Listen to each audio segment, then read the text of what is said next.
வாங்க வாங்க உள்ள வாங்க மாப்பிள்ள உள்ள கூட்டு போங்க. வா வா வா வா போங்கக்கா வாப்பா. உட்காருங்க. சித்தி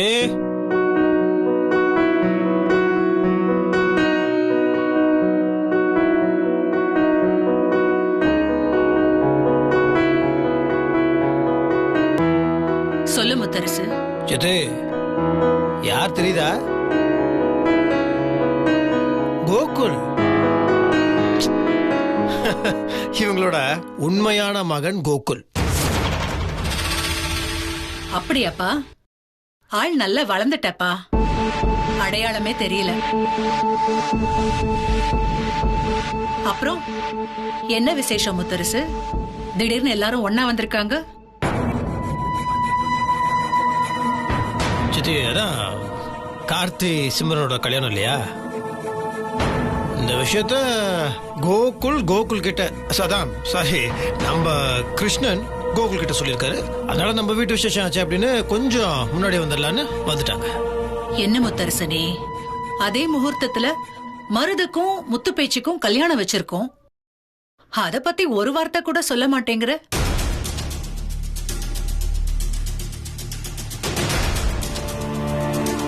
அத நான் சொல்ல மறுப்பேனா?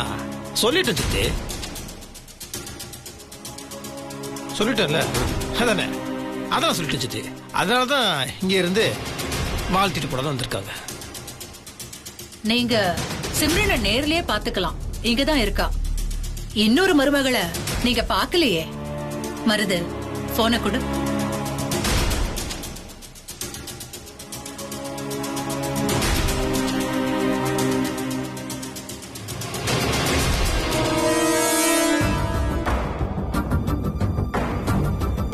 இதான் என் மருமக, மருது கட்டிக்க போற பொண்ணு முத்து பேச்சி.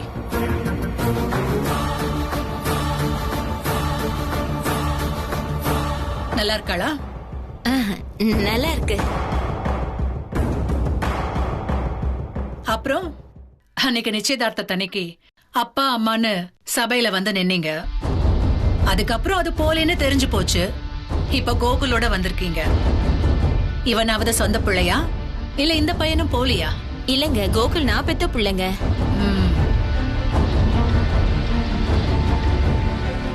முத்தரசு, இன்னொரு முக்கியமான விஷயம் உங்ககிட்ட பேசலாம்னு நினைச்சுக்கிட்டு இருந்தேன். முத்து பேச்சிய இப்பவே முறைப்படி நம்ம வீட்டுக்கு கூட்டிட்டு வந்துடலாம்ப்பா.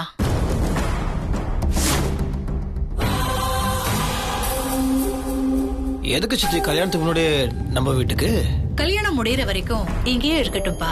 இல்ல அது முறையா இருக்குது இல்லையா? எதுக்கு தேவையில்லாம நம்ம போய் முறை அது இதுங்கறதெல்லாம் நம்ம மனசுல இருக்கிறது தான். இப்ப கார்த்திய கல்யாணம் பண்ணிக்க போற சிம்ரன் இங்க கல்யாணத்துக்கு முன்னாடியே நம்ம கூட தானே இருக்கா. அது மாதிரிதான் நானும் சொல்றேன். அவங்க வீடு கூரை வீடா இருக்கு. அதுல இருந்து அந்த பொண்ணு கஷ்டப்படக்கூடாதுப்பா. அதனால கூட்டிட்டு வந்து கல்யாணம் பண்ற வரைக்கும் இங்கே வச்சுக்கலாம்னு சொல்றேன். 2 பேருக்கும் ஒரே முகூர்த்தத்துல தானே கல்யாணம் நடக்க போகுது. இதுல என்ன இருக்கு? இல்ல அது நான் எதுக்கு சொல்றேன்னா, சிம்ரன் வெளியூர், அதனால நம்ம வீட்டுல இருக்காங்க. மொத்த பேச்சு இதே ஊர் தானே. அப்படி இருக்கும்போது எதுக்கு தேவையில்லாம? அதான். இங்க பாரு முத்தரசு, நீ ஏன் இவ்வளவு தயங்குற? மருது முத்து பேச்சு கல்யாணத்தை நீ தான் நடத்தி வைக்க போற. அப்படி இருக்கும்போது எதுக்காக உனக்கு இவ்வளவு தயக்கம்? சித்தி வேற ஏதோ ஒண்ணு யோசிக்குது. அது என்னன்னு தெரிஞ்சுக்கணும்னா சித்தி வழியிலேயே போக வேண்டியதுதான். சித்தி யோசிச்சு பார்த்தேன். நீ சொல்றதான் கரெக்ட். சித்தி சொன்னா சரியா தான் இருக்கும்.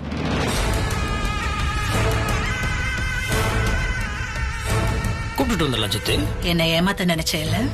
நான் உன்னை திருப்பி எப்படி ஏமாத்துறேன்னு பாக்குறியா? நான் உன் சித்திடா. முத்தரசு, அவங்க இப்பதானே வந்திருக்காங்க. டயர்டா இருக்கும். காஃபி சாப்பிடட்டும். சாப்பிடலாமே.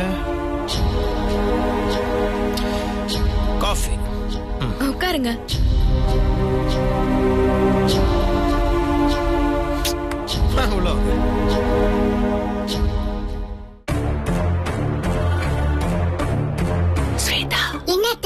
நீ என்ன உஷார்படுத்தினதால எல்லாமே நல்லபடியா நடந்துகிட்டு இருக்கு. முத்து பேச்சிய நம்ம வீட்டுக்கு கூட்டிட்டு வந்துடலாம். அதுக்கப்புறம் அவங்களால ஒண்ணும் பண்ண முடியாது. அப்படியே இன்னொரு காரியம் பண்ணுங்க. மாமா குடிக்க போற காஃபியை என்கிட்ட கொண்டு வந்து கொடுங்க. என் அழகுல இருக்கிற வசிய மருந்த காஃபில கலந்து கொடுக்கறேன். மாமா அதை குடிச்சிட்டா என் கூட தானே வந்துருவாரு. ஆமா. நிஜமாவா சொல்ற ஸ்வேதா? ஆமா அத்தை. என்னால நம்பவே முடியல. அந்த நம்பூதிரி முன் யோசனையோட எல்லாத்தையும் ரெடி பண்ணி அனுப்பிச்சிட்டாரா? ஆமா அத்தை. ரொம்ப நல்லதா போச்சு ஸ்வேதா. பூங்கோத, நீ சீக்கிரமா போய் அந்த வெண்ணிலாவுக்கு தெரியாம ஒரு காஃபி எடுத்துட்டு வந்துடு. சரிம்மா. போ.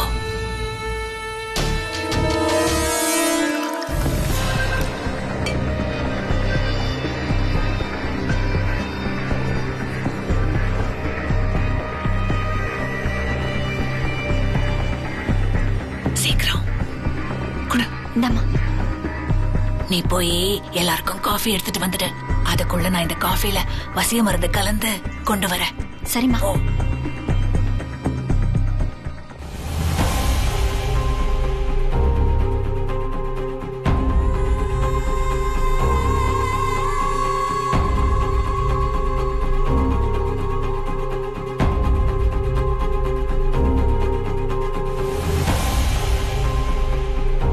வெண்ணிலா கொடு, நானே கொடுத்துக்கிறேன்.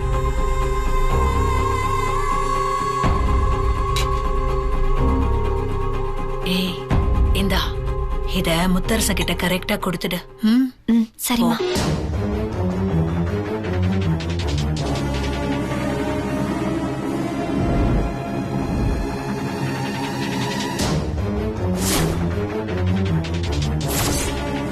காஃபி அப்புறம் டிஃபன் வந்துருச்சு. வந்துருச்சு. தேங்க்யூ.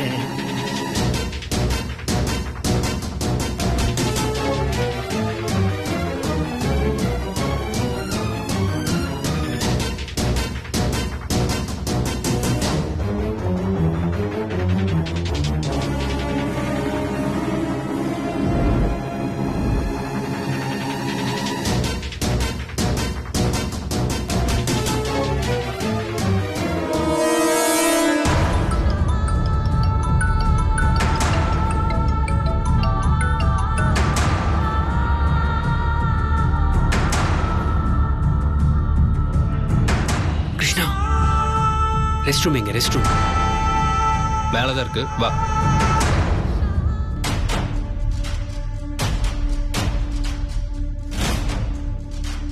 டேய் ஒரு நிமிஷம்டா, என் காஃபி எடுத்து வந்துடுறேன்.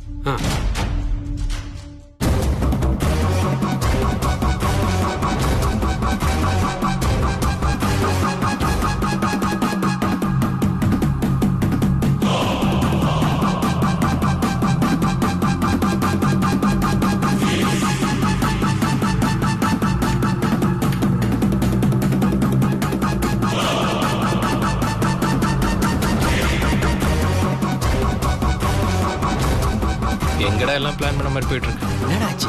அது அப்புறம் சொல்றேன்டா. இது என் ரூம் தான்டா, உள்ள ரெஸ்ட் ரூம் இருக்கு, போயிட்டு வா.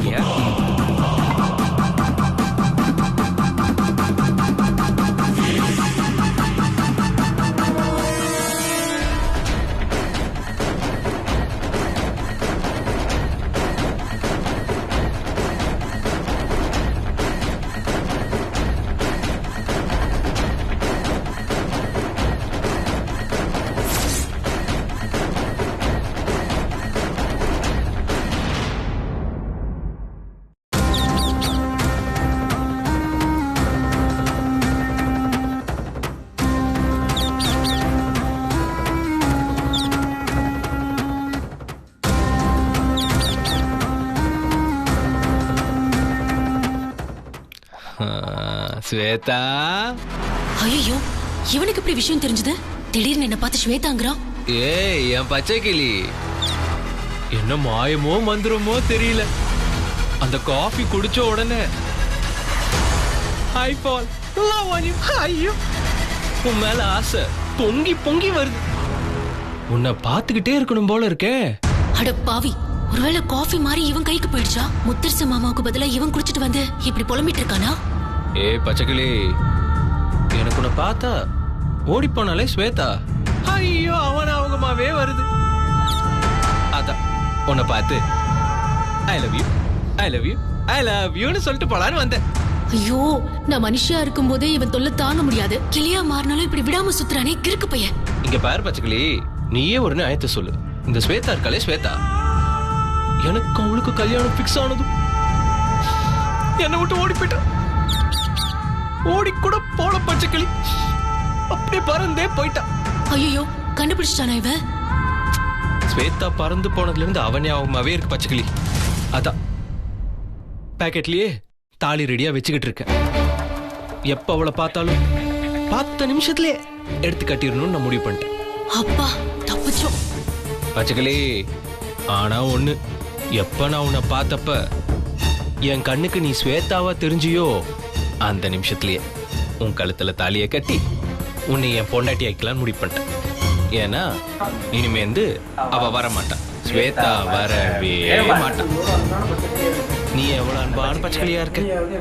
ஒண்ணு பண்ணு, இனி நீயாவது எனக்கு பொண்டாட்டியாரு. கிருஷ்ணன் வெட்ஸ் கிளி, நீயும் நானும் கல்யாணம் பண்ணிட்டு சந்தோஷமா இருக்கலாம். ஐயோ, இவன் தொல்லை தாங்க முடியலையே. வா வா கிளி, என்னோட ஏமாற்றம் போகணும்னா இந்த தாலியை உன் கழுத்துலயாவது கட்டி அழகு பார்க்கணும் பச்சைக்கிளி. என்ன வேணாம், நீ கூட வேணாம் வேணாம், நான் என்ன பண்றது? நான் கட்டியே தீருவேன். வா, உன்னை காப்பாத்த யாருமே வரமாட்டாங்க, நான் தான். யூ ஆர் மை பொண்டாட்டி, ஐ எம் யுவர் புருஷன். Okay, come. இதனோட பெரிய தொல்லையா இருக்கே. ஏ என்ன கீகி மங்கல்யம் தந்து நானே மாமா, இது யாரு? என்ன மாமா பண்றீங்க? தாலி எல்லாம் கையில வச்சிட்டு இருக்கீங்க.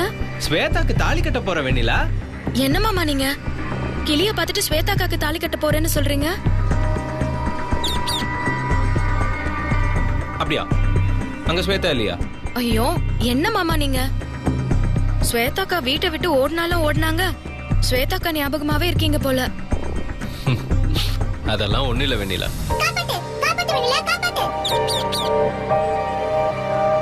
மாமா, ஸ்வேதாக்காவை தான் எல்லா பக்கமும் ஆளுங்க தேடிட்டு இருக்காங்கல்ல, நாமளும் தேடிக்கிட்டு இருக்கோம். கூடிய சீக்கிரம் கிடைச்சிருவாங்க. கிடைச்சதுமே உங்களுக்கும் ஸ்வேதாக்காவுக்கும் கல்யாணம் தான். சந்தோஷமா உங்க கழுத்துல தாலி கட்ட போறீங்க, அத நாங்க பார்க்க தான் போறோம். அப்படியா சொல்ற? என் கண்ணுக்கு மட்டும் இது ஸ்வேதாவே தெரியுறா. இது கிளி இல்ல வெண்ணிலா, எனக்கு என்னமோ சந்தேகமாவே தான் இருக்கு.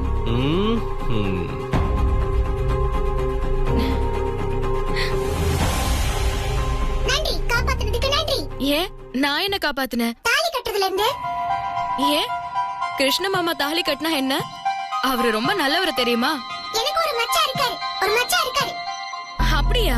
ஆமா, அவரை தேடி தான் வந்தேன். நான் எப்படி என் மாமாவோட ஒண்ணு சேர்ந்தனோ அந்த மாதிரி உனக்கும் கூடிய சீக்கிரமே உன் மச்சான் கிடைப்பாரு. சரியா? சரி சரி.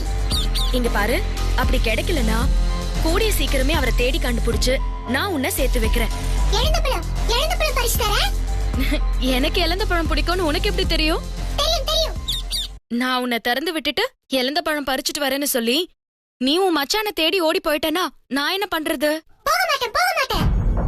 சரி, இங்க பாரு, நான் உன்னை திறந்து விடுறேன். ஆனா உன்னை நம்பிதான் விடுறேன். சரி சரி. எனக்கு 2 குழந்தையும் பிறந்து அந்த குழந்தைங்களுக்கெல்லாம் விளையாட்டு காட்டிட்டு அப்புறமா தான் நீ இங்க இருந்து போகணும்.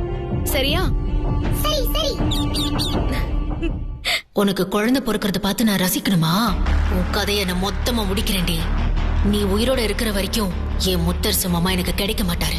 நீ கேட்ட மாதிரி இழந்த பழத்தை கொண்டு வந்து தர. ஆனா அது சாதாரணமான இழந்த பழம் இல்ல, உனக்குன்னு நான் ஸ்பெஷலா பார்த்து வச்சிருக்கிற விஷ இழந்த பழம். அதை சாப்பிட்டு அப்படியே செத்து போயிடு. என்ன எதுவும் பேச மாட்டேங்கிற? திறந்து விடு. நிஜமா வந்துருவல்ல? வேலை முடிக்காம போக மாட்டேன். என்ன வேலை முடிக்காம போக மாட்டே? மச்சானை தேட வேலை. சரி சரி, சீக்கிரமா இழந்த பழம் எடுத்துட்டு வந்துரு. நாளைக்கு சிம்ரன் கல்யாணம் இருக்கு.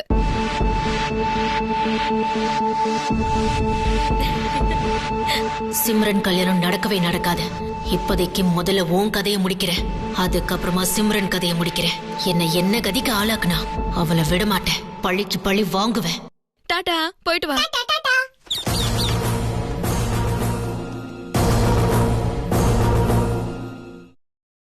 ஐயா வாங்கய்யா. காளி, உன்னையும் முத்து பேச்சியும் வீட்டுக்கு கூட்டிட்டு போட தான் வந்தேன். என்னையா சொல்றீங்க?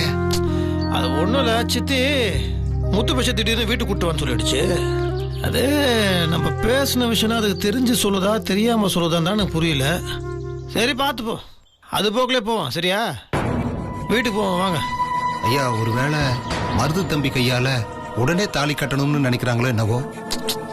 அதெல்லாம் ஒன்றும் நடக்காது. நான் விட்டுருவேனா? என் தம்பியோட வாழ்க்கையை நான் கெடுத்துருவேனா இல்லை உன் பொண்ணோட வாழ்க்கையை தான் நான் கெடுத்துருவேனா?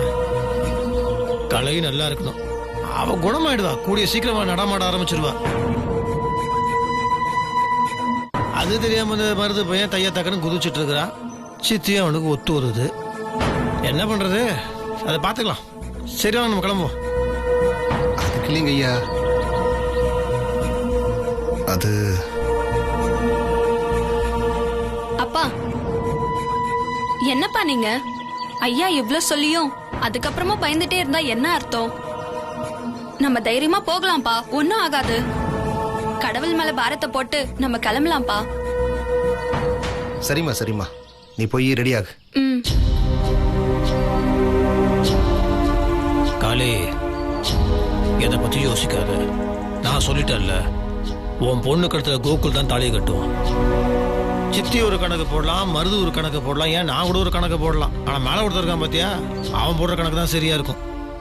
நல்லதே நினைச்சா நல்லதே நடக்கும். அவங்க பக்கத்துல தான் கடவுள் இருப்பாரு. புரியுதா? புரியுதுங்க ஐயா.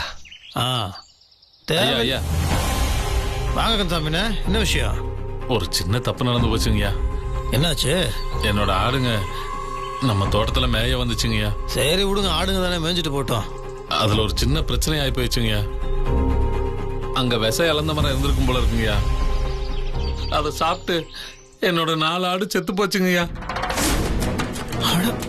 அது சாதாரண விஷம் இல்ல, ஆடு மாடுங்க மட்டும் இல்ல, அதை சாப்பிட்டாங்கன்னா மனுஷங்க கூட செத்து போயிருவாங்க ஐயா. என்னென்ன சொல்றீங்க? ஆமாங்கய்யா. என்ன காளி இது? ஐயா நானே உங்ககிட்ட சொல்லலான்னு இருந்தையா. அது பார்க்கிறதுக்கு சாதாரணமா தான் இருக்கு, ஆனா அது விஷம் இழந்த மரம்னு தெரியலங்க ஐயா. நம்ம ஆடு கூட ஒண்ணு செத்து போச்சுங்க ஐயா. அத முதல்ல சொல்லுங்க. இப்ப முதல்ல போய் வெட்டி போடுங்க. என்ன இவ்வளவு கவனக்குறைவா இருக்க? யாரும் சாப்பிட்ட என்னத்துக்காருது? அண்ணா இந்தாங்கண்ணா, இதை பிடிங்கண்ணா. ஐயா பரவாயில்லைங்கய்யா. அட பிடிங்கண்ணா, வச்சுக்கோங்க. ஒரு விவசாயி வீட்டுல ஒரு ஆடோ மாடோ செத்து போனா எவ்வளவு கஷ்டம்னு எனக்கு தெரியும்ண்ணே. நீங்களா நல்லா இருக்கணும், வச்சுக்கோங்க. நீங்க நல்லா இருக்கணும், குடும்பத்தோட சந்தோஷமா இருக்கணுங்கய்யா. நீங்க நல்லா இருந்தா தான் நாங்க நல்லா இருப்போம். சரிங்களா? காளி ஐயா, அதை வெட்டுறதுக்கு என்ன வழியா அதை பாரு. ஆனா போகும்போது நீங்க அதை வெட்டி தூக்கி எறிஞ்சிருங்களா? சரிங்கய்யா. அந்த வெட்டின மரத்தை ஆடு மாடு மேற இடத்துல போட்டுறாதீங்கன்னா, அதை நீங்க அப்படியே எரிச்சு போட்டுருங்க. சரிங்களா? அப்படியே பண்றேன். களி கோடாளி அறுவடை அண்ணன்கிட்ட கொடு. சரிங்க ஐயா.